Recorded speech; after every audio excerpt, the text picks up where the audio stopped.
Updating an icon is never easy. So when a new Amiga Speedmaster was released earlier this year, we knew this was something we wanted to look at. So today, let's go through the always exciting unboxing process and share our first thoughts on the new Amiga Speedmaster. The unboxing process of a Speedmaster is always a special occasion. Previous generations of the Speedy have arrived in quite literally briefcase-sized watch boxes and required a gym membership if you ever planned on even moving it. Non-gym goers will be pleased to hear, however, that the latest Speedmaster reference comes in a much more sensibly sized watch box.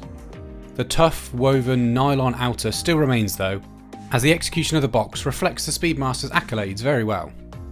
On the contrary to things that have stayed, the spring bottle, commemorative coin, eye loop and extra straps are not included in this generation of the watch.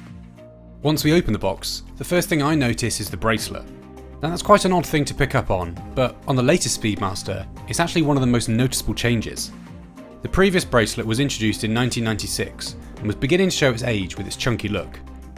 However, for 2021, Amiga swapped it out for an elegant 5-link version. It has a generous taper from 20mm at the lugs, down to 15mm at the equally updated buckle. This buckle hints at history, but it avoids leaning into it too much, with just a clean Amiga logo and some engraved leading lines. The most notable change on the dial for this Speedmaster is the step, which has been reintroduced, adding depth, detail, but also a subtle nod to references from the past. In a similar vein, the dot over 90 has returned to really send Speedmaster fans into a frenzy. The teardrop counterweight to the chronograph hand has also made a comeback. On the other hand, it isn't all previously seen details that have made an appearance here. Amiga have made the Speedmaster suitably modern as well. To start with, the Sapphire model has an applied logo rather than a printed one, as well as a display caseback. Probably the biggest upgrade for the Speedmaster this year is the use of the recently introduced caliber 3861. This is a meta-certified movement which is accurate to 0 to +5 seconds a day. It also now features the co-axial escapement, which offers less friction and helps to play a part in that impressive accuracy.